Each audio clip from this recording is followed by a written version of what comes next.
Primeiro, eu queria dar um bom dia caloroso a todos, desejar aquelas pessoas que são de fora, que chegaram aqui a primeira vez nessa cidade, que tem um calorzinho aqui bravo, mas que é acolhedora, que é uma cidade humilde, de um povo trabalhador, de muitas belezas, esse estado como um todo. Se cada um de vocês puder ter a oportunidade de conhecer só um pouquinho, eu tenho certeza que vocês vão sair daqui gostando e pedindo um pouquinho mais das belezas que nós temos. Então, sejam bem-vindos à nossa terrinha.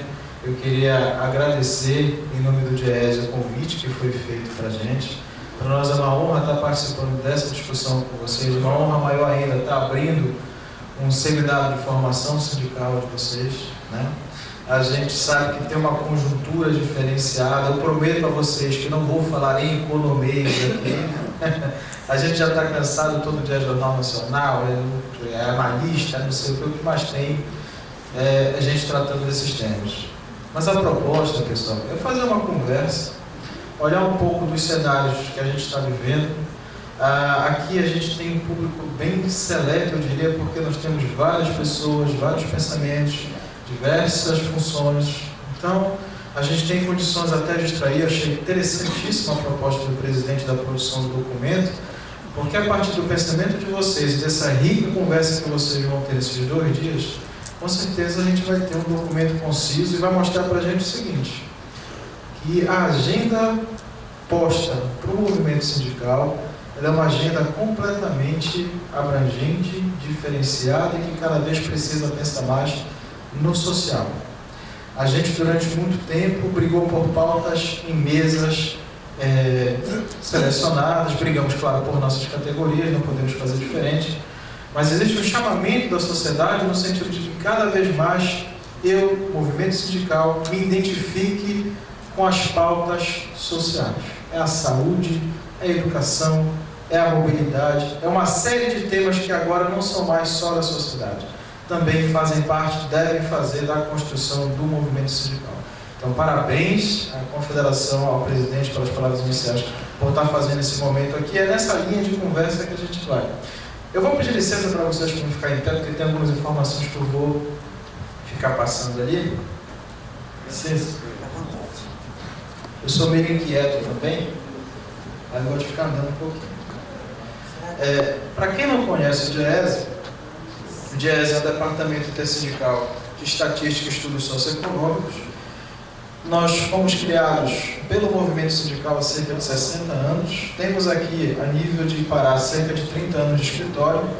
Estamos presentes em 18 estados.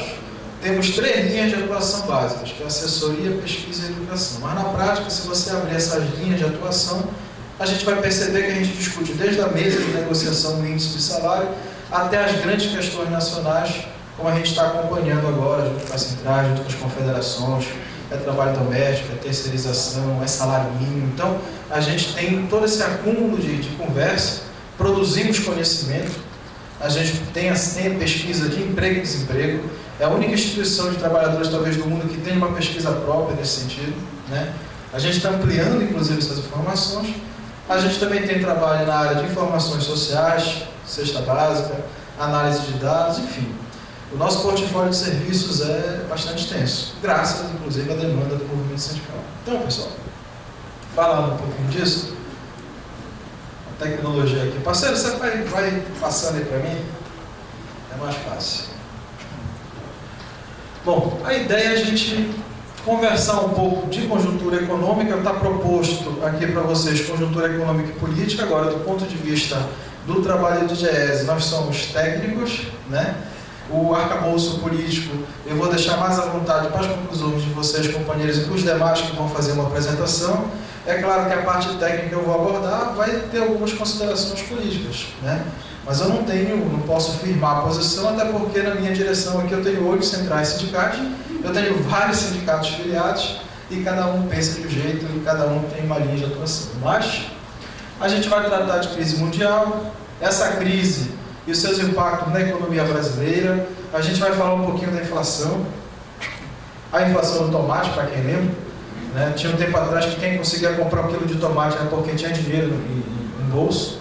Mercado de trabalho e renda. negociações coletivas e um tópico que eu sinalizei aqui, mas ele é bem rápido, que seria a questão de cenários futuros. O que tudo isso aqui, de uma certa forma, vai impactar a minha ação sindical, vai impactar o meu dia a dia, o que eu posso pensar enquanto construção de agenda de ação a partir desses pontos aqui. Então a ideia é a gente estar partindo disso aqui. Pode passar.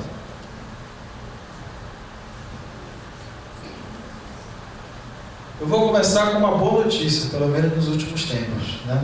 Foi divulgado recentemente a variação do PIB do último trimestre. Por que uma boa notícia, pessoal? Porque se a gente for fazer uma análise e aí extraindo um pouco do que é colocar no dólar, toda aquela discussão pesada, esse indicador do PIB para nós é muito interessante. Porque nós tivemos um crescimento de 1,5% no último trimestre, que sinaliza para nós uma boa perspectiva de crescimento do país. Isso quer dizer o seguinte: se o PIB está crescendo, de uma maneira geral, a estrutura do Estado está começando a melhorar, as exportações estão melhorando, o emprego continua crescendo, a renda também continua crescendo, a soma da riqueza que nós produzimos, ela está começando a apontar para uma direção positiva. Bom, uns dizem que isso aqui não é verdade, outros dizem que isso aqui é especulação, outros dizem que isso é uma bolha. O fato é que, no cenário que nós vivemos de incertezas, inclusive globais por conta de uma crise, se você tem um indicador, e esse indicador de riqueza nacional, que aponta para um cenário de crescimento, a gente pode até duvidar, mas é importante que a gente aposte nele. No sentido de que isso seja verdade, até para que melhore as condições de vida nossas, locais, regionais. Então, esse indicador, recentemente, do PIB, está mostrando que, pelo menos nesse momento, nessa maré de incertezas, a gente está tendo um cenário positivo. Isso aqui é o crescimento do PIB no último trimestre. Se nós analisarmos, eu vou mostrar lá atrás, lá na frente mais um pouquinho, um comparativo com outros períodos, inclusive, está bem melhor. Pode passar.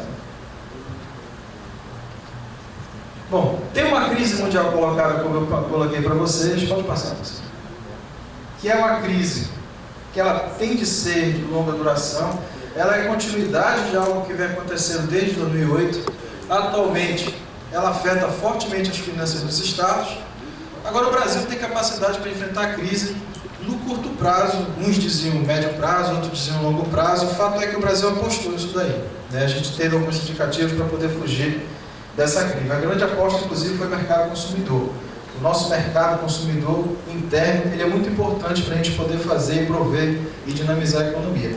Não é a salvação da lavoura, mas é a ferramenta que a gente tem. Agora, o Brasil não é uma ilha. Mesmo com todos esses esforços, a gente está passível e está sentindo os efeitos de uma crise que, como eu falei para vocês, está se dando desde 2008. Pode passar. Aqui é um pouquinho da trajetória do PIB. A gente vai perceber que em 2008, de 2007 para 2008, o PIB deu uma queda, saiu de 6,1 para 5,2.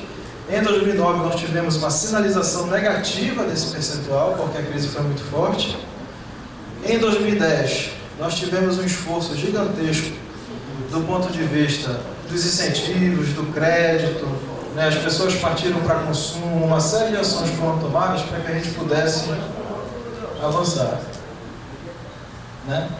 E a gente percebe que em 2011 a crise voltou novamente com força, fez com que o PIB desse uma retraída, foi para 2,7, e em 2012 nós tivemos um PIB de 0,9.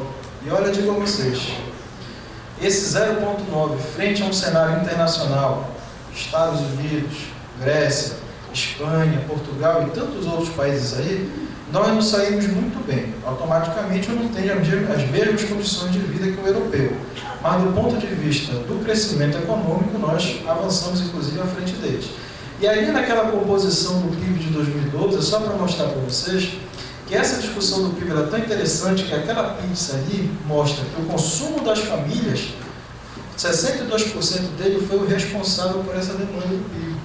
Então a importância de você estar brigando por melhores salários, por melhores condições de vida, por mais emprego, automaticamente tem um reflexo na soma da riqueza deste país. E faz com que a gente deslanche e avance na nossa economia. Pode passar. Bom, mas voltando para 2013. Né? A gente teve uma notícia boa, mas a gente está continuando um cenário de dificuldade. A gente vai perceber que esse segundo trimestre de 2013, onde nós crescemos 1,5%, ele está melhor do que o segundo trimestre de 2010. melhor do que o segundo trimestre de 2011 e 2012. Então, por isso que eu sou otimista, né? Mas eu não esqueço que a gente ainda tem uma trajetória de dificuldade. Pode ver que no primeiro trimestre, inclusive, deste ano, ele foi pior do que 2010, foi pior do que 2011 e um pouco acima do que 2012. Então, muito embora a gente tenha um resultado positivo, ele não quer dizer que certamente a partir daqui as coisas vão andar tudo bem e obrigado. Não, a gente ainda tem desafios por vir. Pode passar. Bom, a gente tem, dentro desse contexto de contas aí, um baixo crescimento que decorre de uma série de fatores, né? As incertezas e crise nos países desenvolvidos. Aqui, se eu pegar o exemplo da Grécia, eu acho que fica bem didático para a gente entender o que foi que aconteceu, né? A Espanha, inclusive, está com um desemprego na casa dos 30% da sua juventude. Portugal entrou com uma série de medidas que fez com que a população começasse a refazer as suas contas, seu padrão de consumo. Então, muita coisa piorou na Europa. As taxas de investimento privado não deslancham, porque o empresariado não tem a certeza daquele dinheiro. A gente também tem, infelizmente, o empresariado, e eu olho um pouco o nosso nacional também, que não quer se arriscar, né? É o empresariado que quer entrar com dinheiro rápido e ter um retorno rápido, então isso também dificulta bastante, ele não aposta em crescimento. A gente teve a crise da indústria, muitos falaram em desindustrialização, né? Isso foi latente. Agora, o que importa, eu queria fazer um recorte nessa crise da indústria para dizer o seguinte, mesmo com todo o aporte que foi apontado naquele momento, as federações de indústria dizendo que não houve investimento, que o Brasil parou de colocar mais conhecimento, mais dinheiro para pesquisa, uma série de coisas, o outro lado também não fez o seu papel. A indústria também não melhorou seu parque industrial, e mais ainda, ela não qualificou seu chão de fábrica. Está provado que qualquer país que quer dar competitividade à sua indústria, aos seus segmentos, ele aposta em recursos humanos. Isso aí é notório, né? Porque não adianta você ter o melhor maquinário e não qualificar, mesmo aquela pessoa que vai apertar o botão, aquela que vai desenvolver também o produto. Então faltou a qualificação do setor empresarial também para fortalecer a questão da indústria. Não é só, a culpa não pode ser só direcionada também aos trabalhadores que não têm essa qualificação para poder fazer ela crescer, né? O resultado da indústria em 2012, nós tivemos uma retração de 2,7% na produção física, foi o segundo pior resultado desde 92, exceto 2009. Tem um quadro que eu vou mostrar para vocês aqui, que eu chamo de pacote de bondades, né? Que são as desonerações que estão vindo aí para a indústria, para a área de bens e serviços, que é no sentido de fazer crescer e movimentar isso aí. Só que nós, inclusive, enquanto movimento sindical, temos que ficar atento para a contrapartida disso daí, porque não adianta desonerar. Eu tenho que acompanhar e verificar o que está acontecendo. Pode passar. Bom, por que os investimentos diminuíram também? O governo levou os juros entre 2010 e 2011 para combater a inflação, ele está fazendo isso de novo. Isso é um remédio amargo, a gente sabe como é que isso funciona. Você entra com uma taxa de juros mais forte para poder barrar a inflação e consumo, só que também você vai retrair a economia porque as pessoas vão deixar de consumir, a indústria, comércio, todo mundo também deixa de vender, e aí você começa a ter uma diminuição do ritmo da atividade econômica. Então todos perdem, muito embora você planeje e precise se enquadrar na questão da meta inflacionária. Há todo um discurso por trás dessa questão da taxa de juros também, porque você tem os chamados rentistas, né? Se nós abrirmos uma pizza aqui, eu não trouxe essa matéria infelizmente, mas se você for verificar, a quem interessa a alta de juros, ela tem um público específico, sistema financeiro, fundos de pensão, né? São os grandes rentistas. A eles interessa essa discussão de você estar cada vez mais com uma taxa elevada de juros. E a gente tem que estar acompanhando essa discussão também, porque isso pode mudar o ritmo da política econômica do governo. A ideia colocada, inclusive, obrigada por nós trabalhadores, não é uma política voltada para o rentismo, uma política voltada para o desenvolvimento. A partir do momento que você tem uma inversão desses fatores, aí isso vai ser penoso para todo mundo. Porque a especulação também traz uma série de novos. A própria crise de 2008 foi fruto de uma especulação.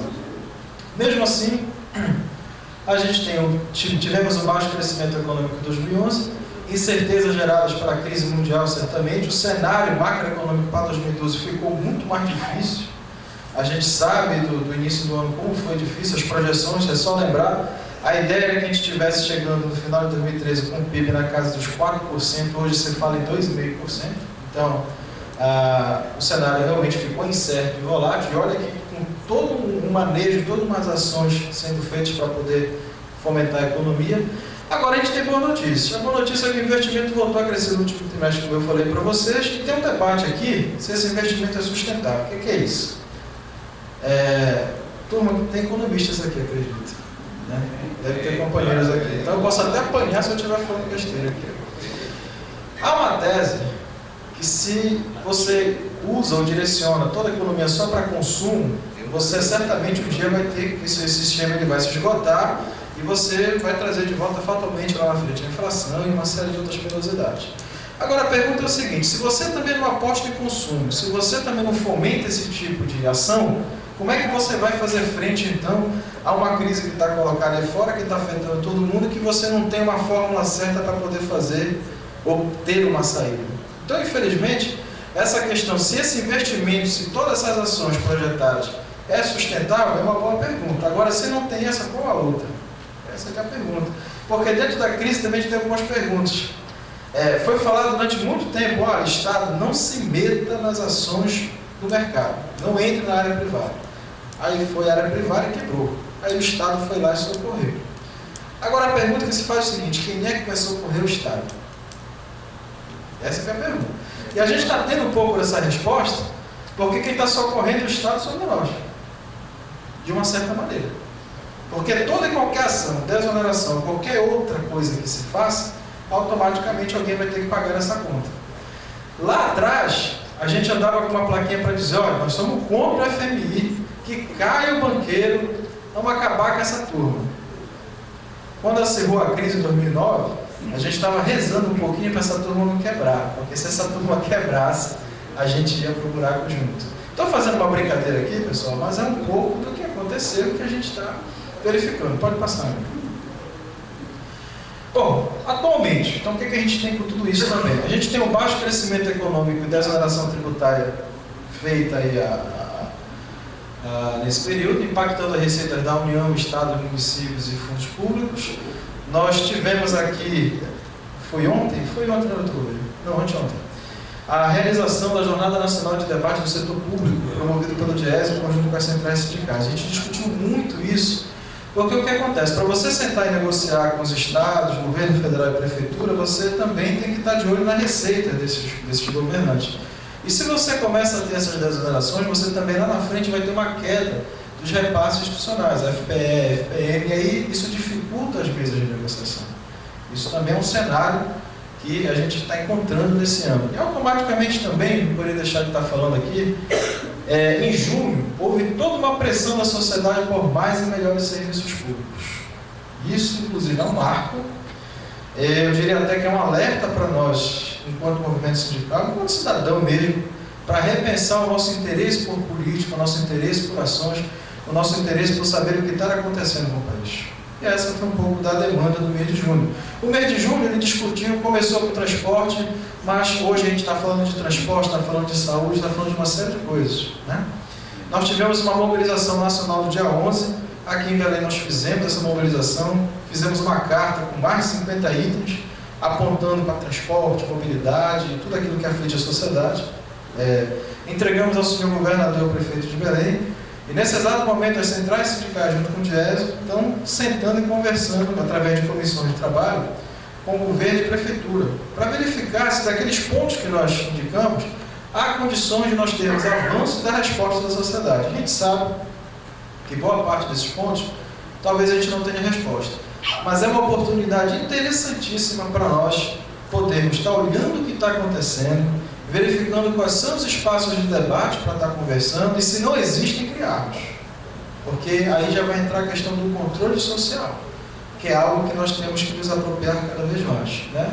A gente também tem, por conta dessa pressão da sociedade por melhores serviços, um aspecto interessante, pessoal.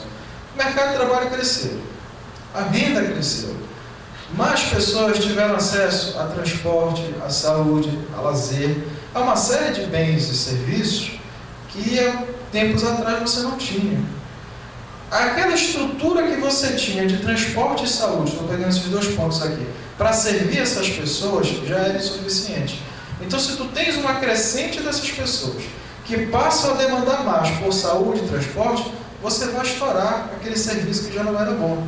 Então, também esse aspecto é interessante a gente abordar. E aí, cobrar do Estado, como está se fazendo agora, olha, temos mais emprego, temos uma renda, mais pessoas acessaram bem os serviços, temos que melhorar a estrutura. Por isso também que essa gritaria é muito forte, né? Então, é legal porque a economia cresceu, as pessoas tiveram mais acesso. Do outro lado, é importante que se fortaleça essa estrutura de apoio e promoção de bem-estar social para as pessoas, sob pena de nós termos novamente manifestações de junho. Que eu não acho ruim, não. A gente tem que cobrar mesmo. A gente só tem que verificar o que é cobrança e o que é especulação também dentro desses movimentos. Bom, temos restrições orçamentárias e quando corte de gastos com constante despesa, nós já vimos esse filme. Lá no começo da gestão atual federal foi feito um corte de 50 bilhões, se não me engano, né, logo de cara. Algumas negociações coletivas, inclusive, tiveram que ser trabalhadas de 2 em 2 anos. Tem acordos que estão se dando nessa linha, tem categorias que estão negociando assim, por conta de todo esse cenário externo e interno que a gente está vivendo. Crise, desonerações, baixa arrecadação e uma série de outras itens. Tem a discussão também dos royalties e o financiamento da educação. É importantíssimo que não só a educação, mas a saúde, eu acho que um leque de serviços tem que ser direcionados para essa discussão dos royalties. Agora, aqui também tem muita informação e tem muita fantasia, não sei se vocês concordam comigo, porque também do jeito que as coisas vêm pintadas na imprensa, a gente tem que ter cuidado de se apropriar disso aqui e tentar fazer uma defesa. Primeiro eu teria que entender como é que se dá essa dinâmica, como é que vem esse dinheiro. É muito parecido, por exemplo, com uma situação que a gente está tendo aqui no Estado. A gente é um dos principais produtores de produtos minerais, alumínio e tudo mais. A gente manda muita coisa daqui, fica só o buraco, inclusive. A gente não verticaliza nada aqui. Recentemente foi aprovada uma taxa do minério, né, para poder fazer com que a gente tenha um rendimento sobre isso. Só que essa discussão, ela não está ainda palpável, você ainda só tem intenções nesse sentido. Até a destinação de que vai se fazer com esse dinheiro também a gente precisa estar acompanhando, sob pena de ver o dinheiro passar e a gente não ter feito nada com ele. Então essa discussão do royalties também ela se dá nessa linha. A gente tem que acompanhar o que vem daí, quanto é, para onde vai. Legal a educação também, mas tem outros leques de serviços que a sociedade precisa e de repente a gente pode estar ampliando nessa discussão. Pode passar. Bom, nós tivemos várias medidas para desempacar a economia. Várias. Desoneração de folha de pagamento, né, que abrangeu 42 setores, já tem até mais de 15 já estão desonerados. Elevação das alíquotas de importação para tentar proteger a indústria, né? Só que infelizmente a gente tem indústria que está trazendo máquina de segunda geração de lá para cá para poder produzir bens aqui dentro. Aí fica difícil, né? Ela não inverte, traz maquinário ultrapassado e também não inverte no chão de fábrica. Aí, mesmo que você faça isso aí, você não vai ter condição de ter êxito para poder colocar o produto lá fora. A gente teve a redução dos custos de energia elétrica, né? Isso aqui é palpável, nós tivemos essa situação aqui. Mesmo assim, recentemente, a nossa CELPA aqui fez um reajuste na casa de 11% e 4,5% para o setor empresarial, isso automaticamente anulou aqui um pouco aquela redução que nós tivemos. Tem um ambicioso programa de investimentos em rodovias e ferrovias com previsão de mais 130 bilhões. Tem todo um debate aqui também, porque a pergunta é o seguinte: legal, a gente vai privatizar, como eu escuto muito por aí, né? Ou então a gente não vai privatizar, vai só ceder, enfim, eu não vou entrar no mérito da discussão. Agora a pergunta: se a gente não faz isso para melhorar a estrutura do Estado, quem vai fazer? O Estado tem capacidade para modernizar e fazer uma estrutura necessária para fazer escoar sua produção nacional? Bom, se tem, então a gente tem que apontar e entrar também nessa agenda e incorporar isso, porque esse debate também nos interessa. Programa de sustentação de investimento, mais de 100 bilhões aí para investimento com taxa de retorno baixa, relativamente baixa. Criação da linha de crédito para redução de impostos da construção civil, tem Minha Casa Minha Vida e uma série de outras ações. E a relação de investimento público-PIB saiu de 2,6 para 4,5 em 2012. Então, isso aqui são alguns indicadores, fora outros que a gente acompanha todos os dias, para poder fazer a economia deslanchar. Segundo semestre agora, a economia vai ter que deslanchar, porque primeiro a gente vai ter 13º. Aposentados já pegaram uma parte, os trabalhadores vão pegar o restante no final, a gente vai ter aquecimento de vendas por conta das festas de final de ano, vai ter contratação temporária, vai ter toda uma movimentação da indústria, comércio e serviço, então a gente vai melhorar. Agora a gente sabe também que passadas as festas, vem a ressaca de início de ano e a dificuldade começa novamente. Mas são medidas importantes para a gente tentar fortalecer a economia. Pode passar. Aqui aquele pacote de bondades que eu conversei com vocês. Eu acho que nunca na história desse país, alguém já disse isso, se desonerou tanto, né? Se entregou tanto, então pelo menos se deu tanta oportunidade para dizer, olha, eu estou fazendo isso aqui, estou baixando isso aqui, investe, melhora, gera empregos, te moderniza.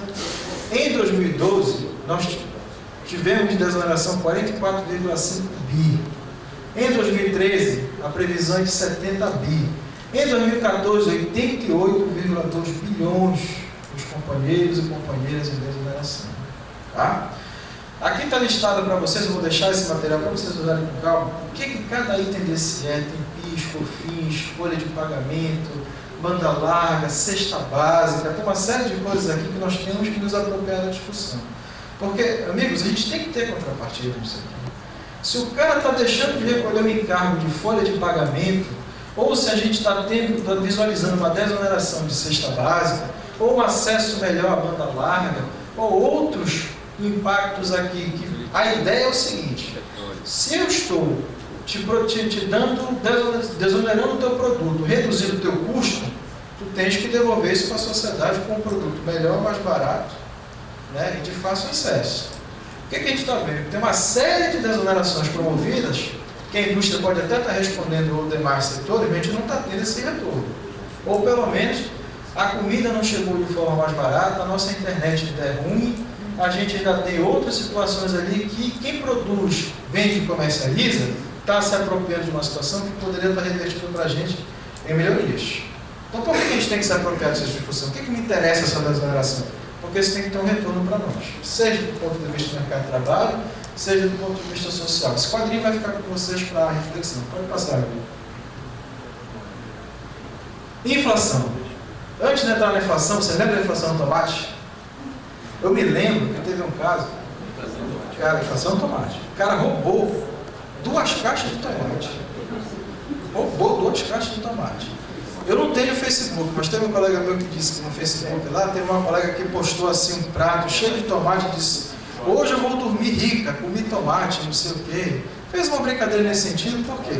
A gritaria foi tão forte no início do ano por conta dos preços altos da alimentação, pode passar, amigo, a próxima lâmina, que o que a gente percebeu? O carro-chefe da inflação no começo do ano foi justamente a questão alimentação. Essa aqui é a cesta básica nos 18 estados que o DIEESE faz a pesquisa. Ali você tem São Paulo até Aracaju. Belém está ali, fica sempre entre as 10 primeiras. Você tem o valor da cesta, é importante sinalizar que esse valor de cesta, ele é calculado por um decreto-lei lá de trás, né? A gente, inclusive, padece de mudança nessa metodologia. Esse valor de cesta é para uma pessoa. Se você fosse levar esse custo de alimentação para uma família, multiplique isso por 3, porque seria 2 adultos e 2 crianças aproximadamente. Você tem a variação mensal, a representatividade desse custo sobre o salário mínimo. Então, por exemplo, vamos pegar aqui Belém. Em junho, isso aqui é primeiro semestre, tá, pessoal, que eu trouxe. Em junho, a cesta básica ficou em R$ 309,01. Para quem é assalariado aqui em Belém, e além de todo esse calor, de ter que ter o açaí, a farinha e o peixe na mesa, o cara com o salário mínimo dele utilizou 50% só para comprar alimentação básica. Básica. Aqui, a gente nunca viu a farinha subir tanto de preço. A farinha nossa era algo que você comprava R$ 2, R$ 1,50. Pô, de repente a gente vê a farinha partir para R$ 8, R$ 9 em algum caso. Eu vi esse mercado vendendo aqui a R$ 10 o quilo da farinha. Eu estou usando aqui a farinha para a gente, mas para vocês que são de fora, tem a batata, tem o tomate, tem outros produtos que hora vocês olhavam e compravam com um pouco de dinheiro e de repente a coisa explodiu. Então o começo do ano foi muito difícil porque a inflação foi fortemente impactada pelo quesito alimentação, né? Eu trouxe esse quadrinho para mostrar para vocês que a gritaria foi forte e não foi localizada, foi praticamente em todo o Brasil. Se a gente pegar as variações analisadas ali no ano, Belém, por exemplo, chegou a ter um aumento médio de alimentação de 13%, mas a farinha no ano, nesse período em junho, ela tinha subido 70%. E nos últimos 12 meses, a farinha aqui em Belém subiu 119%. Eu vou pegar mais longe, se eu pegar de julho de 94 até aqui, 1 quilo de farinha já subiu em Belém do Pará 1.700%. 1.700%. De um produto que é nosso, né? Mas o que acontece? Por que eu estou usando a farinha, mas por que tem coisas que são básicas e são tão caras para nós? Vou pegar aqui de novo o nosso estado. Olha, pessoal, não é por falta de espaço para plantar, não. A gente tem espaço para plantar. Né? Não, o cara deixou de plantar, sabe por quê, meu companheiro? Alguém sabe como é que faz farinha aqui? Não, né? Sabe, né? Pessoal, é difícil. Vai lá, acaba, debulha, vai esquentar teu umbigo, depois baixar para lá. Não é fácil. Aí tu faz aquela saca, leva para a beira da estrada, no ramal, coloca lá, espera o cara vir de caminhão, te paga um preço vil por aquilo e vai vendendo, que vai vendendo, que vai vendendo, que vai vendendo, que até chegar na feira aqui. Quem ganha dinheiro, quem especulou, inclusive, em cima disso, não foi o produtor, foi os atravessadores. Né? Agora, por que isso acontece? Só com a nossa farinha, com o nosso açaí, com o peixe, com outros produtos de todo o Brasil. É porque não tem política de crédito, de fomento, de apoio à agricultura familiar. A verdade é essa. Se a gente for verificar a agricultura, inclusive a agricultura cresceu, viu gente, né? nesse crescimento do PIB recente. Pega a agricultura, vê o que foi que cresceu. Duas coisas cresceram. Milho e soja. Milho e soja. Quem plantava arroz viu que o milho e a soja no mercado internacional estavam valendo mais. O cara que está fazendo a farinha, aqui no Pará, estão entrando com Dendê. É mais negócio para ele ver a família dele empregada nessa cultura e recebendo do que fazendo farinha e ganhando 20, 10 reais por saco. Então você tem essa mudança de pessoas nas culturas e você tem a mudança também de linha de produção. É simples. Então, quer dizer, a gente está batendo recorde na agricultura? Tá, nós estamos plantando milho e soja. E o feijão? Caiu. Arroz? Caiu a produção. Bom, tudo isso tu somas aqui, aí tu coloca chuva demais, calor demais, frio demais, aí você está sujeito a questões de temperatura, que isso acontece todo o tempo, mas em determinados períodos mais ou menos. Então, esse debate da inflação no começo do ano, ele foi muito forte, a gente brincava com a inflação automática por conta do quesito da alimentação, mas tem outras coisas também. Pode passar aí. Não, pode passar. Isso. Mas tem outros determinantes também, não é só alimento a inflação não. A inflação, pessoal, é um conjunto de coisas. Estou falando aqui para pessoas que conhecem. A gente tem os preços administrados, tarifas públicas, transporte, energia elétrica, água, né? Você tem a variação cambial. Essa discussão do dólar é pesada, né? Se ele sobe, é legal para uns. Se ele desce, é pior para outros. Para nós, viventes aqui, o trabalhador, aquele que com muito custo consegue sair do Brasil e viajar um pouquinho, se o dólar subir muito, ele vai ter um susto no cartão de crédito. Né? Para quem é apaixonado por tecnologia, no final do ano, se o dólar estiver em alta, nós vamos comprar computadores, telefones, uma série de coisas aí, é um custo um pouco mais alto. Sem contar que esse ano o nosso Natal vai ser diferente. Há uma taxa de juros que com certeza vai bater 9,5%, frente a uma do ano passado que era 7,5%, adivinha se o crediário não vem pesado. O crediário vem mais caro.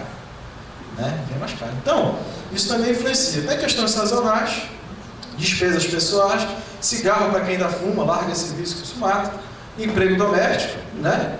E a questão dos combustíveis. E olha que o combustível, se a gente for verificar, tem toda uma pressão externa para fazer com que a gasolina já tivesse disparado de preço.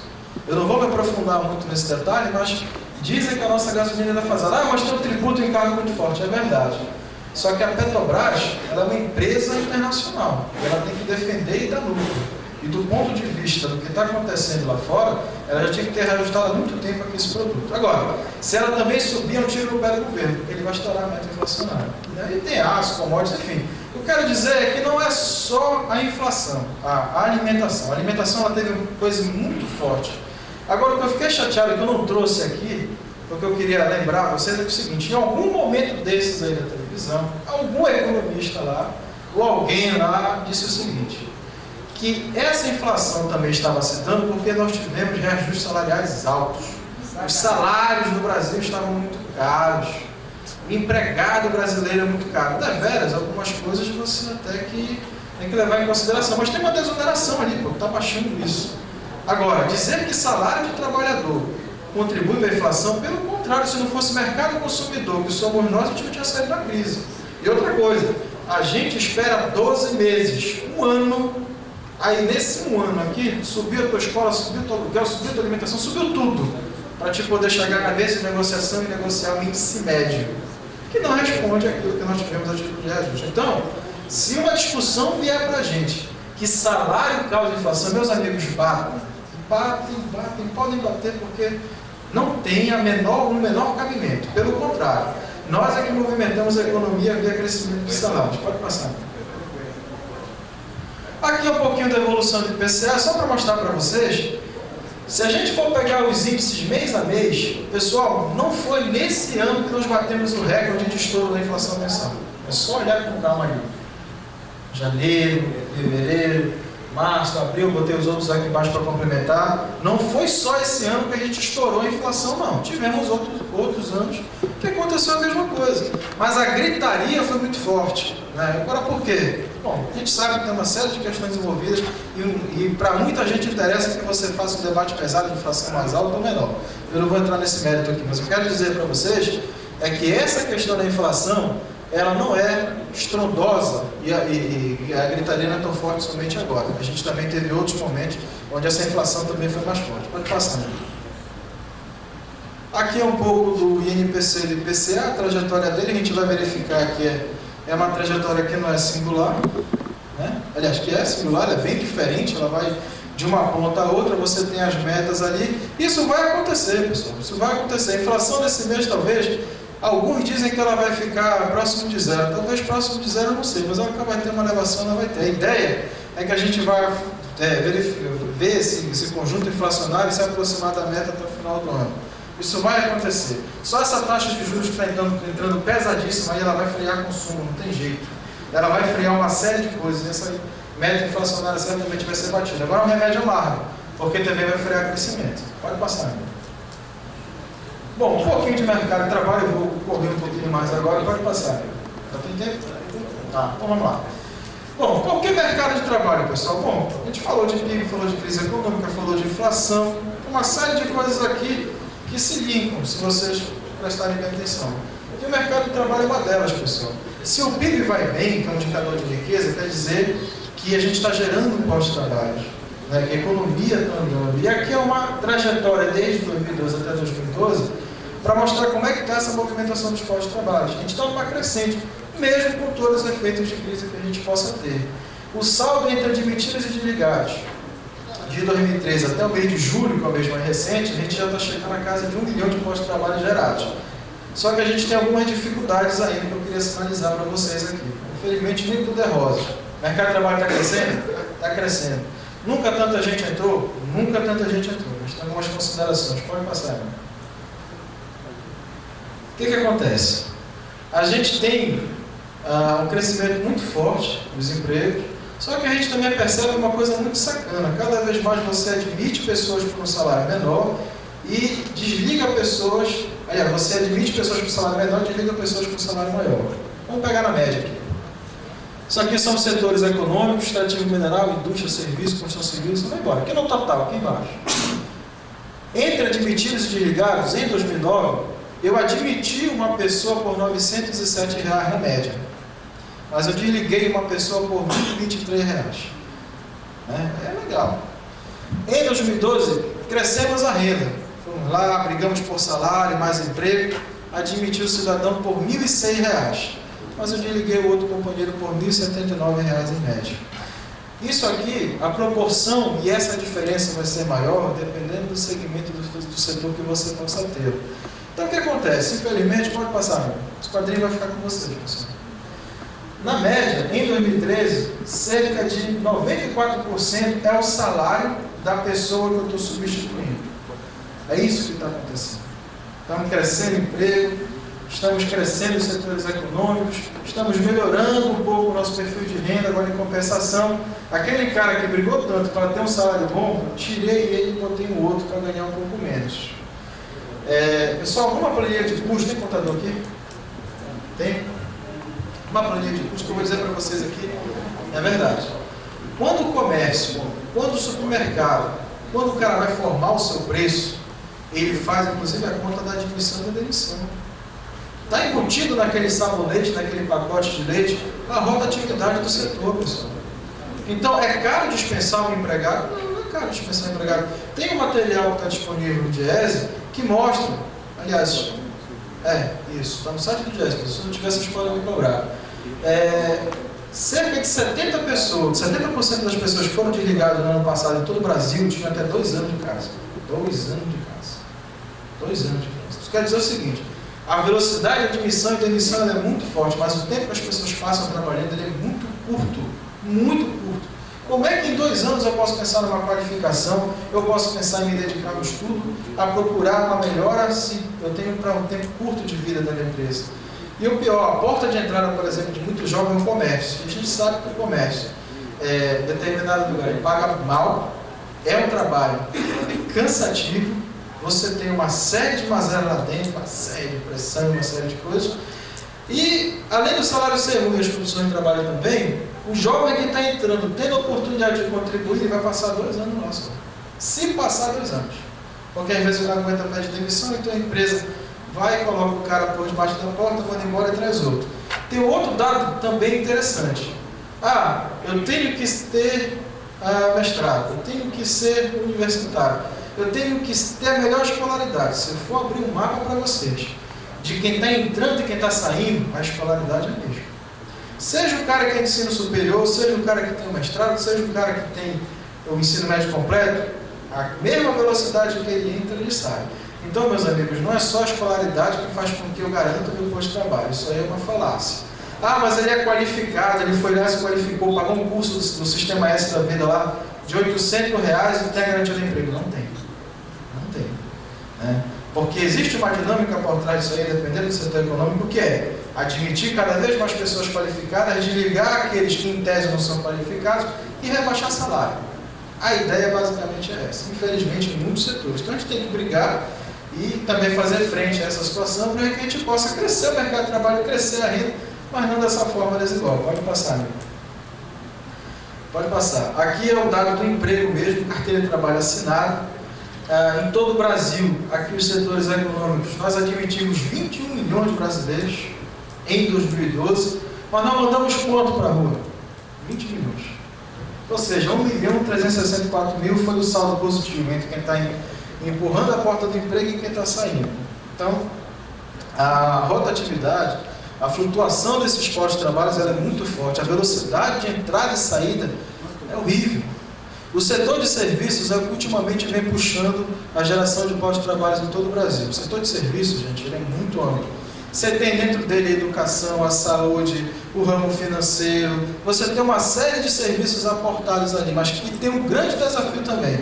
Melhorar o nível de renda dessas pessoas, unificar as categorias ali dentro, brigar por melhores condições de trabalho. Então tem que, se eu for abrir cada setor desse, a gente vai ver uma série de dificuldades. Qual o dado bom disso aqui? Estamos gerando postos de trabalho.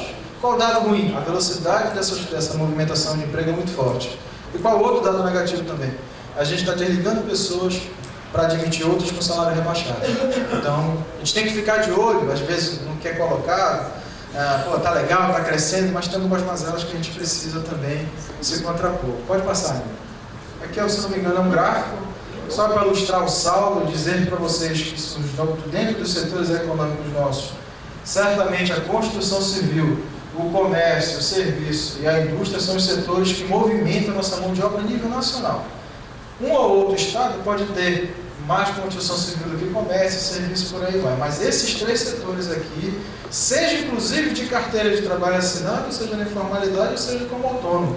Todos esses setores aqui, a leitura que a gente tem que ter também aqui, pessoal, é o seguinte: se o setor de serviço cresce e está assinando carteira de trabalho, é porque ele está em condições de empregar.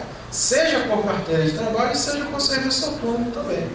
A gente estima que metade, se você tem uma população ocupada hoje ali na casa de 90 milhões de pessoas em todo o Brasil, metade certamente está na formalidade, está de carteira de trabalho assinado, mas a outra metade está trabalhando, seja como autônomo, seja prestando serviço como bico, alguma coisa no mercado informal, mas estão ocupadas, estão trabalhando, estão movimentando a economia. Né? Pode passar, amigo. Eu trouxe também um quadro da movimentação de 2011 para 2012 para mostrar para vocês que a gente está gerando pós-trabalho, mas está gerando menos. Em 2011 nós geramos 2.026 pós-trabalhos ali na coluna de saldo, só que agora em 2012 nós geramos só 1.300.000. O que é isso aí, gente? É reflexo da crise. É reflexo de todo aquele conjunto de situações perversas que acaba impactando a nossa economia local. E olha que tem um monte de coisa que foi feita para melhorar esse quadro. E se não tivesse tido aqueles apontamentos, aquelas situações, pior estaria esse quadro aqui. O pior disso tudo, pessoal, é a gente ter mais pessoas sendo desligadas do que admitidas, aí você passa a ter saldo negativo. Aí a situação é difícil. É a mesma coisa que você ter deflação. Estou falando para economistas aqui, sabe?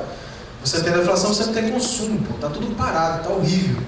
Né? Então, a gente vem com a crescente do mercado de trabalho, agora a gente diminuiu o ritmo e também temos desafios a contrapor. Pode passar, amigo. Eu trouxe um quadrinho também, pode passar, por regiões do Brasil, né, para mostrar como é que está essa movimentação. Pode passar, amigo. Também em 2012, se eu for olhar desde o norte a sul, centro-oeste, a movimentação de pós-trabalhos é do mesmo jeito. Você admite que liga praticamente a mesma coisa. Claro que você tem saldo positivo, mas a conta de quem entra e quem sai é muito forte, independente de qualquer região. Então não posso afirmar que é só o Pará que tem uma rotatividade muito forte, ou que é só São Paulo. Não, em todos os estados da federação, por região, você tem uma situação desse tipo. E ainda mais, dependendo do setor que você abra, aí você vai ver uma situação muito mais forte, muito mais diferenciada, muito mais negativa. Pode passar, amigo. Aqui é um pouquinho do gráfico dos saldos. O Sudeste, né, pessoal, é o carro-chefe, é o locomotivo da geração de empregos no Brasil. Não poderia ser diferente. Só que você tem as outras regiões também apontando. Aqui na região Norte tem uma particularidade. Nós estamos batendo recorde na geração de pós-trabalho. O nosso grande desafio para a região Norte, e é de todo o Brasil certamente, mas aqui é mais aflorado, é a questão da qualificação profissional, pessoal. Porque durante muito tempo a gente brigou por empregos, só que agora a gente tem que brigar por emprego, pela manutenção de emprego e pela qualificação profissional. Porque é exigido cada vez mais da gente que a gente tenha um nível de profissionalização muito alto. Né? Eu tenho que ser um multifuncional, eu tenho que ler, escrever, bater, correr, fazer tudo ao mesmo tempo, em um curto espaço de tempo. Só que o rendimento não acompanha também essa profissionalização, isso que é triste. E as verbas destinadas para a qualificação profissional em todo o país são pífias. Tu vai, bate na porta do ministério lá, não tem dinheiro, porque está difícil, só porque não dá para fazer. Aí tu vai olhar a qualificação, está onde, pessoal? Está na mão do Sistema S. Eu não tenho nada contra o Sistema S, tá certo? Agora, tem algumas discussões que a gente precisa encarar. O Sistema S, pessoal, é dinheiro do trabalhador. A gente tem que estar acompanhando que cursos são esses, para onde vão, como é. Pô, se o Sistema S trabalha com dinheiro do trabalhador, por que para eu fazer um curso de mecânico eu tenho que pagar R$900, R$1.000? Por que só tem uma escola? Por que as escolas não são distribuídas de acordo com o desenvolvimento econômico do país, o desenvolvimento regional? Essa questão do tema desenvolvimento regional, a gente tem uma grande liberdade, sabe o que é, pessoal? A distribuição dos ativos de conhecimento e produção de conhecimento não são igualitárias. Você não tem universidade onde deveria ter, você não tem escola técnica onde deveria ter, a gestão pública ela se dá ao sabor do meu aliado. Então, se aqui na região norte, aqui no Pará, por exemplo, eu quero montar um hospital lá no Marajó, se o cara for meu primo, meu cunhado, meu parente, eu coloco, senão eu não coloco. E a população precisa, mas eu não vou colocar. Uma escola técnica, ela deveria ir onde você tem possibilidade de crescer, ela não vai. Né? Então tem algumas coisas que infelizmente elas não andam. E a gente tem que fazer pressão cada vez mais para poder fazer com que a situação mude. Mas está um pouco aqui desse retrato, estamos gerando pós-trabalho, mas tem a qualificação profissional também, que é importante a gente estar visualizando isso aí. Pode passar, amigo. Aqui também para mostrar um pouco por região, depois vocês vão ter oportunidade de ver isso com mais calma. Está difícil, gente. Olha, por exemplo, o Norte gerou 144 mil em 2011, em 2012 foi só 80 mil. Né? E você tem outras regiões ali que podem até se sair melhor, mas tem outras que estão se saindo menos, ou se aproximando. A situação está difícil, mas a gente está gerando pós-trabalho, graças a Deus. Pode passar, amigo. Aqui eu queria fazer uma discussão da valorização do salário mínimo, mas por que do salário mínimo em si? Não é pela valorização dele ou pelo valor que ele representa, mas para mim, para essa discussão que eu vou trazer para vocês aqui, é como foi que o salário mínimo está configurado hoje. Ele nasceu a partir de uma agenda unitária, de uma conversa unificada, onde nós botamos trabalhadores, governo, empresários para desenvolver uma política de salário mínimo.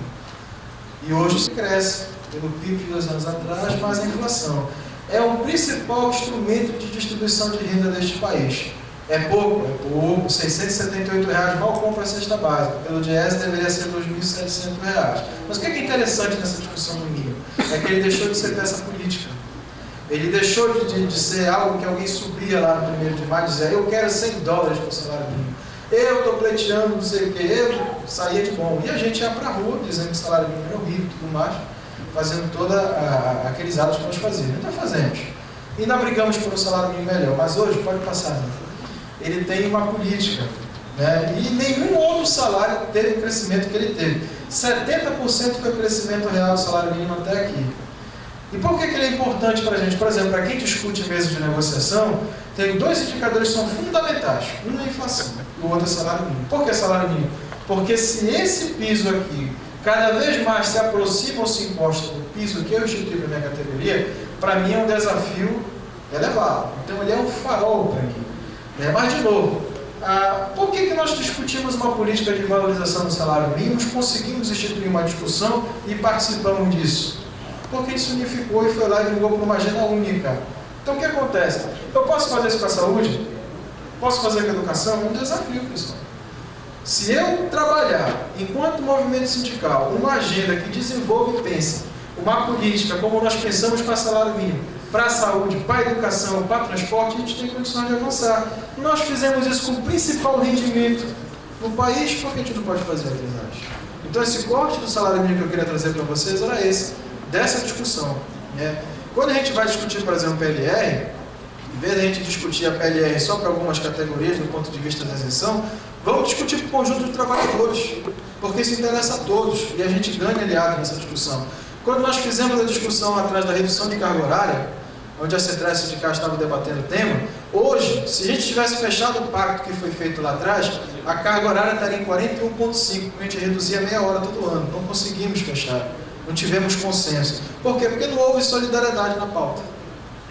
A gente tem diferenças, sempre vão existir, seja entre centrais, sindicatos, pessoas, até mesmo dentro da família. Mas tem temas que a gente tem que buscar unidade, sob pena da gente fracassar. Eu vou dizer uma coisa para vocês aqui, o Diabo vai vir aqui, vai ter uma conversa com vocês. Importante a conversa que os companheiros vão ter, inclusive. Eu tive a oportunidade de ter o companheiro Marcos, lá do Diabo, fazendo uma palestra para a gente em São Paulo, e ele me contou uma coisa que eu fiquei... Depois que eu atentei, realmente, eu falei, a gente tem que se mexer. Dentro do Congresso, dentro das casas, você tem da Confederação Nacional da Indústria, da Agricultura, você tem para mais de 100 assessores acompanhando os projetos, distribuindo passagem, dando brinde, dando vinho, fazendo lucro, uma série de coisas para poder fazer com que a pauta deles avance. Aí ele fez, olhou para a gente assim e falou, vocês sabem quantos assessores sindicais nós temos nas casas? Não chega nem a 30. Não chega a 30. O que acontece? A gente não tem a maioria nas casas. Não tem. Né? Agora, você não ter a maioria não quer dizer que você não participe das discussões ou que você não acompanhe o que está acontecendo. Não quer dizer também que eu vou entrar com a assessoria lá e vou distribuir vinho, vou distribuir passagem, vou fazer todo aquele novo. Não é isso. Agora, eu vou acompanhar a pauta e eu vou dar informação à população do que está acontecendo, que hoje não acontece. A gente sabe pela televisão o que interessa a televisão noticiar do que está acontecendo nas casas. Mas fora isso, a gente não sabe. Recentemente aprovaram a abertura do voto secreto. O voto secreto não vai existir mais. Mas já chegou no Senado lá, o Senado disse, não, peraí, tem algumas coisas aqui que não dá para ser assim, senão vocês vão me ferrar. Então, quer dizer, então essas discussões, esse acompanhamento que a gente precisa ter. Mas é um acompanhamento por central, é um acompanhamento por um sindicato? Não, é um acompanhamento todo nós. Por acaso, a gente está fazendo uma discussão ampla aqui para o movimento sindical. Mas é uma discussão que merece um acompanhamento nosso total. As coisas estão acontecendo lá. E a gente está vendo acontecer. Não está fazendo nada, infelizmente. A questão da terceirização, que eu tive uma boa notícia que eu vou dar no final, é um passo disso, pessoal. Hoje a gente está brigando para frear e regulamentar e já até conseguiu, depois de muito barulho e porrada, lá segurar a coisa. Mas foi uma discussão que era para a gente ter acompanhado desde o começo, do ponto de vista da mobilização nacional, de colocar em jornais, televisão, sindicato, mídia, o que quer que seja, olha, estão fazendo isso vai rachar os trabalhadores, vai acabar a categoria, vai trazer uma série de coisas. Infelizmente a gente não conseguiu. Eu estou falando isso aqui, pessoal, para nós. Eu me incluo nisso aqui, sou assessor sindical de vocês. Então eu também faço parte dessa discussão e tenho que ter também esse aprendizado de olhar também a minha agenda um pouco mais ampliada. Mas nós vamos chegar também lá na frente com essa discussão de terceirização. Então essa política do salário mínimo é interessante, unificou todo mundo. A gente tem 32,7 bilhões de incremento dessa renda por conta do ajuste que foi feito em 2013. A gente tem 45,5 milhões de pessoas que têm um rendimento direto referenciado no salário mínimo. A importância disso, pessoal, eu vou dar um exemplo para vocês. Aqui no Pará, 3 milhões e 500 mil pessoas estão ocupadas aproximadamente. Dessas, 40% recebe salário mínimo. E eu disse aqui que a cesta básica leva 50%. Então, pô, para o cara que recebe salário mínimo, qualquer real que se cresça, qualquer centavo que se cresça, pode significar para essa pessoa 1 quilo de feijão, 1 quilo de arroz, um pouco mais de pão, de leite. Então é uma discussão que nos interessa. Até um dia, quem sabe, a gente poder ter um salário mínimo digno para todas as pessoas. Pode passar. Eu estou me aproximando do final, tá, pessoal? Eu sei que eu falo muito, mas estou acabando aqui. Ó, vou entrar na conjuntura agora pelo aspecto das negociações coletivas. Bom, PIB, crise, inflação, mercado de trabalho, salário mínimo. Tem alguns elementos, e esses elementos são importantíssimos porque vão ter um reflexo nas minhas negociações coletivas. O que o PIB tem a ver com a minha negociar salário em mesa? Tem, porque quando a empresa vem de lá, ela vem dizendo que está em dificuldade. O que tem a ver isso aqui quando for discutir meu contrato para realinhar meu serviço? Tem, porque quando a empresa for sentar contigo, ela vai dizer que tem uma crise, que tem inflação do tomate, que o mercado de trabalho está ruim, quando na verdade eu mostrei para vocês aqui que tem algumas considerações que a gente precisa olhar com calma. Então, tudo isso que eu falei para vocês, sobre alguma medida, sobre uma proporção maior ou menor, ela tem um aspecto nas nossas negociações coletivas. Pode passar, amigo. Tem um resultado aqui que eu trouxe para vocês, que é o balanço das negociações salariais no Pará em todo o Brasil de 2008 a 2012. O DIEESE acompanha as mesas de negociação em todo o Brasil, todas as categorias. A gente tem um trabalho de organizar essas convenções, verificar quais foram os seus resultados e espelhar isso através de estudos técnicos. Inclusive, convido vocês a entrar no site do DIEESE. Nós temos vários estudos que podem ajudar a promover um debate cada vez mais qualificado para fazer frente a essas questões, em especial de salário e custo de vida. Aqui, pode passar, amigo. A gente analisou desde 2008 o universo de reajustes salariais que foram concedidos e a gente verificou o seguinte. Em 2012, vamos pegar aquela última coluna lá. Quem teve acordo, foi lá para a mesa, sentou e discutiu e fechou aquele acordo com o reajuste acima do INPC, que é aquele índice que nós usamos na maioria das vezes para registrar salário, chegou a um percentual de 94,6%. O que isso significa dizer? 95% praticamente dos acordos salariais que nós tivemos em 2012 tiveram a inflação e ganho real de salário. Ainda digo mais, a gente não discute mais inflação mesmo, pessoal. Nem realinhamento de contrato mais. Inflação, não, cara, inflação é só repasse. O que a gente tem que discutir aqui é manutenção do poder de compra e aumento do ganho real. É essa a discussão. Não discutir mais inflação.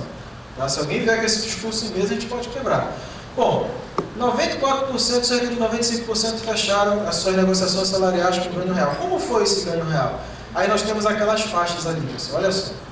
De 0,01 a 1% acima, em 2012, 19% dos acordos salariais foram lá, brigaram, questionaram, conseguiram a inflação e 1% de ganho real.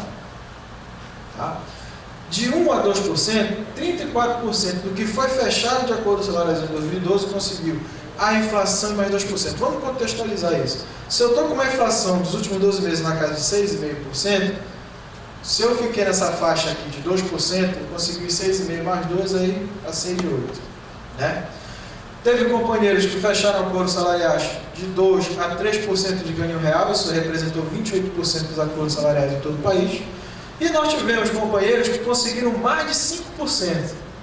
Esse pessoal aqui, a gente tem condições de exemplificar e mentalizar. Olha, tem grandes databases, inclusive, que vão acontecer agora no segundo semestre. Você tem petroleiro, você tem bancário, né? Você tem o pessoal, você tem algumas áreas de empresas urbanas, como a Celpa, se eu não me engano, aqui no Pará. Então você tem grandes categorias correios, você tem grandes categorias que no segundo semestre vão à luta de forma articulada nacionalmente, e aí você articulado com o poder de mobilização, você consegue abarcar mais reajuste. Porque às vezes a gente tem uma falsa ilusão.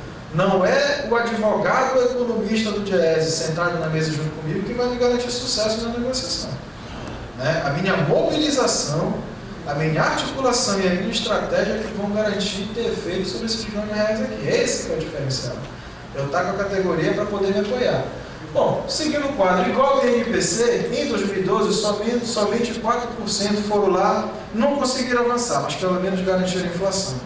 Infelizmente, mas é bem pequeno, quem foi lá e não conseguiu nem inflação, ficou abaixo da inflação, só 1,13 em 2012. O que eu chamo a atenção para vocês, pessoal? Em 2008 foi a crise, eu mostrei para vocês aqui. Em 2009 a crise se aprofundou. Olha quanto foi o quantitativo de categorias que teve ganho real em 2008. 78%. Em 2009, auge da crise, 80,5%. Em 2010, é só lembrar do PIBão, tivemos um PIB de 7,5%. 87,10%. 2011. Em 2012, 2012 nós estamos com um cenário volátil, incerto, totalmente adverso. Mas a gente brigou e conseguiu 95% das categorias que ganham real.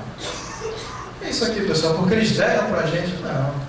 É porque a gente foi lá, se organizou, se mobilizou, estudou, se qualificou, se preparou e emplacou o reajuste. Vamos ver como é que está isso no primeiro semestre de 2013. Pode passar, meu. Pode passar. Isso aqui é material recente, foi divulgado na semana retrasada. Está no site do Diese também. Bom, nesse primeiro semestre de 2013, fazendo o mesmo percurso de série, de 2008 a 2013, 84,5% das categorias esse ano conseguiram ter ganho reais de salário. Ficamos até abaixo do ano passado. Mas, poxa, com a inflação do tomate, com as desonerações, né, com toda essa bruxa que está solta aí, olha, nós conseguimos emplacar 85%. 7% foi só o quantitativo de companheiros que se igualaram à inflação do ponto de vista de ajuste salarial. E apenas 8,5% fecharam abaixo. Onde é que está concentrada a maior parte dos ganhos reais? Ali em torno de 2% de 1%. E aí isso é verdade. Se nós formos analisar as faixas de ganho reais, nós verificamos que, embora a gente tenha tido ganho real, esse ganho real foi um pouco menor. Mas por que ele foi um pouco menor? Porque a inflação também foi alta. No contexto de inflação alta, é natural e difícil até que você consiga arrancar ganhos reais mais fortes. Mas nós negociamos. Isso aqui, pessoal, é muito importante para a gente do ponto de vista até de levar para uma assembleia. Porque às vezes você está aqui, você está conversando, explicando, montando pauta, aí tem um cara lá no fundo, ele nunca veio para uma assembleia, ele está lá no fundo. É a tua oposição de eleição, ele só vem para te atazanar na eleição. Ele grita lá no fundo da base, olha, eu quero 30%. Eu quero 40%, o outro, não, deixa de ser pelego, pede 100%. É legal. É legal. A dificuldade qual é? Olha aqui, como é que eu vou pedir 30%? É bonito, é justo. Porra, era para dobrar o salário. O servidor público aqui no Pará, se eu dobrasse o salário hoje, não seria o salário ideal. Não seria o salário ideal. Faça a desvalorização que teve. Mas eu vou conseguir no Brasil todo. Eu vou conseguir? Eu vou conseguir, pessoal. Então isso aqui é importante para mostrar para a gente, não que a gente deve se acovardar, não que eu não deva pensar no índice melhor, mas eu tenho que olhar o que está acontecendo. As faixas de ganho reais que estão sendo negociadas estão muito distante daquilo que o cara lá de trás do fundão está querendo. Qual é a minha habilidade? É conversar com esse companheiro e explicar para ele, companheiro, esse é o cenário. Vamos pedir? Vamos. Agora só tem uma coisa, esse mesmo companheiro que está pedindo lá, você vai me apoiar na greve, companheiro? Não, porque se for para fazer greve, para ficar na tua casa vendo a sessão da tarde, não dá. Aí fica difícil. Tem esse também, tem a questão do compromisso. Vai me cobrar, e outra coisa, quem entra em diretoria de sindicato sabe, pessoal, não é fácil, não é fácil. Não tem mais vida, não tem mais agenda, é extremamente complicado. Isso aqui é um pouquinho do trabalho do dirigente sindical. Daí a gente tem que lidar com essas situações. Mas é um cenário para a gente positivo, nós estamos conseguindo avançar nos ganhos reais, a luta não é fácil, mas a gente tem que dar sequência nela. E vocês viram que tudo que eu falei no começo, em uma certa medida, dependendo da proporção ou não, tem impacto direto nisso aqui. Seja em salário, seja em negociação de contrato, no nosso cotidiano. Quando eu vou cortar meu cabelo, eu negocio com um cara que está 10 reais, pô, bicho, mas o salário aumentou, pô. Você vai lavar o carro, é a mesma coisa. Você vai lá na esquina com o anel tomar uma cerveja, é a mesma coisa. Então isso aqui é cotidiano. E a gente tem que estar atento em tudo isso. Pode passar aí. Bom, já vou caminhando para o final. vamos aqui traçar alguns cenários futuros, algumas provocações para a gente fazer uma reflexão nesses dias que vocês vão ter. Eu queria trazer isso aqui para abrir o nosso leque de discussão, e vocês vão ter uma programação riquíssima que eu vi aqui, vocês vão ter a oportunidade de estar debatendo bastante questões conjunturais e estruturais que nos afetam diretamente, só que tem alguns cenários aqui que dá para a gente pensar, se a gente for também bastante otimista. Pode passar, amigo. Terceirização. Eu recebi do companheiro João Guilherme, me deu uma notícia maravilhosa, que valeu a pena a porrada que nossos companheiros pegaram lá, deram tapa, bicuda, jogaram no chão, prenderam, mas nós conseguimos segurar o projeto. Nesse momento ele está parado, não é isso, meu companheiro? Não tem prazo para votação, então a gente ganha fôlego com isso. Agora, esse fôlego que a gente ganha, pessoal, não é para ficar parado, não deixa lá, agora é para... Pode passar, para a próxima. É para alertar as pessoas. Isso aqui são 10 pontos que eu peguei na internet. Não foi de central A, B, C, foi um conjunto. Aqui tem 10 itens que deixam bem claro, mas bem claro mesmo, didaticamente, o que essa bendita terceirização, se aprovada do jeito que está, vai impactar a gente. Porque o que acontece? Essa discussão da terceirização, pessoal, ela não é de agora. Ela tem um processo histórico desde lá de 60. Ela tomou um corpo mais forte lá pelo meados da reestruturação produtiva, quando as empresas começaram a olhar seu sistema de produção e pensaram, não, mas se eu olhar esse setor e me especializar nele, ou se eu deixar de me preocupar com ele, eu ganho tempo, meu produto fica melhor acabado, enfim, fizeram aquela xaropada para vender alguma coisa que viesse a nos ajudar, para poder ajudar ela a vender melhor o seu produto. Mas na verdade não é isso que acontece.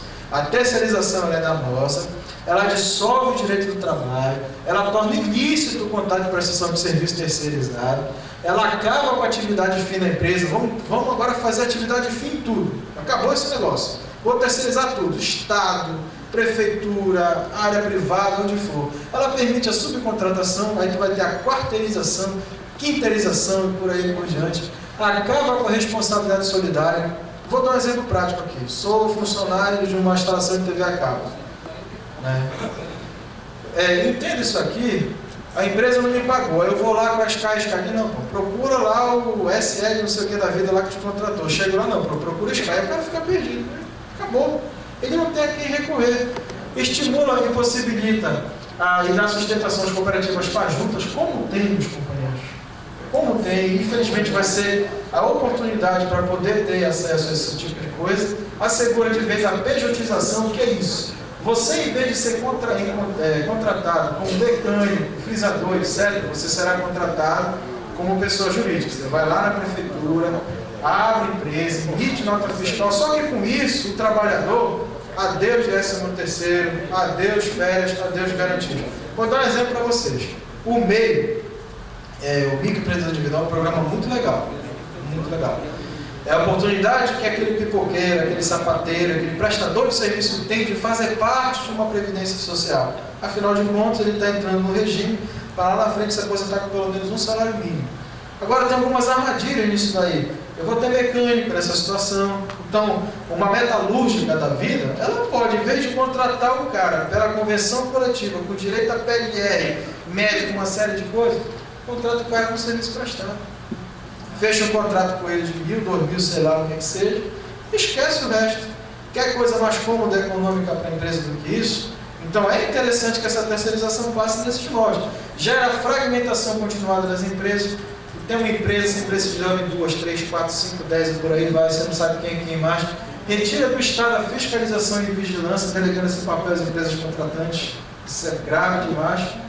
E, finalmente, enfraquece os vínculos formais de trabalho, pois estimula a rotatividade. O pessoal já está alto, como eu mostrei para vocês aqui. Se isso aqui, de fato, se concretizar, aí nós vamos ter uma dificuldade ainda maior. E o pior, ela torna frágil a relação capital-trabalho, gera emprego precário e transitório e traz um dilema para o movimento sindical. Porque tem companheiro que se pergunta, o cara é terceirizado, eu vou defender ele? Está na concepção pública.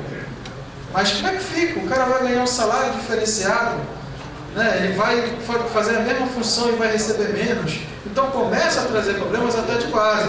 E aí começa a surgir o sindicato do terceiro. Aí a tua base começa a ser fragmentada. Se isso aqui passar, vai ter base aí de 10 mil que vai cair para 5 mil. E assim no serviço privado, assim no setor público. Então recebo com muita alegria, compartilho aqui a informação que você me deu, companheiro, e espero que a gente possa engrossar essa luta para acabar com isso aqui, que é o golpe mais cruel que eu já vi recentemente para acabar com o direito trabalhista nesse país. Está acabando, né? Pode passar, meu. Aqui é o salário mínimo para 2014. Qual que é o salário mínimo importante para a gente? De novo, o salário mínimo cresce pelo PIB. Se o PIB crescer 2%, 2,5%, ele que é o ganho real desse salário mínimo. E dependendo do que aconteça com a inflação, esses dois combinados vão ser o farol da minha negociação coletiva no ano que vem. Então é importante que eu tenha o salário mínimo fortificado.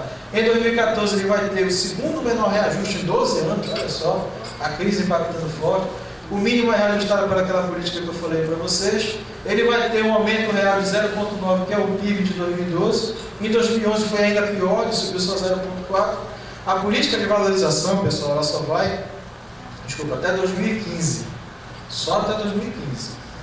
Depois disso daí, a gente tem que travar uma batalha interna com a gente para poder fazer valer essa política por pelo menos mais tempo. Ou então, melhorar essa política, né? Por exemplo, tem alguns estados, algumas regiões que têm salário mínimo regionais. Aqui também a gente podia estar pensando nisso, então a gente podia estar pensando nisso de forma diferenciada. O importante é que a gente não perca o mote de discutir esse distribuidor de renda que é o salário mínimo, porque é uma discussão que nós há muito tempo queríamos se apropriar dela e de certa forma nos apropriamos. Criamos metodologia, fomos lá e negociamos. Só que ela tem uma validade, ela vai até 2015. A gente precisa fazer com que isso aqui seja permanente. Pode passar. A inflação para 2014, a gente espera que ela fique dentro da meta, mas sem inflação do tomate, sem que os preços subam demais, porque senão aí a gente também não aguenta. Não adianta a inflação ficar dentro da meta e meu salário ficar todo estourado e meu orçamento familiar não cobrir nada. A inflação do governo fechou, mas a minha inflação, eu digo sempre isso, cada um de nós tem uma inflação particular, cada um de nós tem a sua inflação, né, que ela seja sim dentro da meta, mas que ela também seja justa e traga de certa medida para nós equidade no nosso orçamento. Pode passar, né? Finalmente, para 2014, a gente espera um crescimento acima de 4%, até porque os cenários internacionais começam a dar alguns sinais positivos, digo alguns sinais positivos, porque a gente não pode esquecer que até guerra, do jeito que a coisa está linkada, globalizada, interfere nas relações e no crescimento econômico. Tem uma guerra colocada aí, né? Isso também a gente pensa que não, mas tem uma interferência seríssima. E hoje, o produtor mundial do país, a indústria mundial se chama China. E se essa também tiver dificuldade, a gente também vai ter dificuldade certamente. Se ela não compra, a gente não exporta. Se ela também não faz os seus produtos, muito do que se vende, se comercializa também cai. Então, a gente espera um crescimento para 2014 mundial positivo, com equidade, com justiça. Para nós brasileiros, a gente espera da mesma forma, só que eu fiz questão de fazer um bolo assim dividido, que esse crescimento ele vem, mas que ele vem de forma justa, né? Porque não adianta você ter um crescimento só para o rentista, só para o cara que especula, para o trabalhador e para as pessoas que fazem de fato esse bolo crescer e tomar forma, ele tem um reajuste pífio, tem um custo de vida difícil, ter um acesso a transporte, lazer, educação precário. Então isso a gente não deseja, a gente espera que esse crescimento venha nessa linha. E finalmente, pode passar, eu queria agradecer a oportunidade de estar aqui com vocês, dizer que isso aqui eu não considero como palestra, eu vim ter uma conversa com vocês, até porque muito do que eu disse aqui vocês conhecem, vocês certamente têm a vivência, entendem disso aqui. Automaticamente, o recado que eu quis trazer foi só a gente fazer o link dessas situações para o nosso dia a dia, para o nosso trabalho junto à base, para o nosso trabalho no movimento sindical e reforçar de novo, pessoal. Por tudo isso que eu coloquei aqui, a mensagem final que eu queria deixar para vocês é: nós temos uma agenda de trabalho enorme, enorme. Nós temos que começar a pensar nessa agenda de forma globalizada, incorporando desafios e inquietações que por acaso quebraram aqui em junho, como transporte, saúde e lazer, mas se vocês pararem para pensar, nós por muito tempo brigamos também por isso. Só que brigamos talvez um pouco mais de forma isolada e talvez brigamos um pouco mais aqui somente em nossas bases. Está na hora da gente pegar essa agenda e fazer com que ela seja transversal, indo da nossa categoria até a sociedade. Pessoal, o recado que eu queria dar era esse. Eu falei demais, acho que passou dos 40 minutos aí. Mas estou aqui para responder as perguntas de vocês. Desculpa se ficou faltando alguma coisa, mas obrigado pela oportunidade.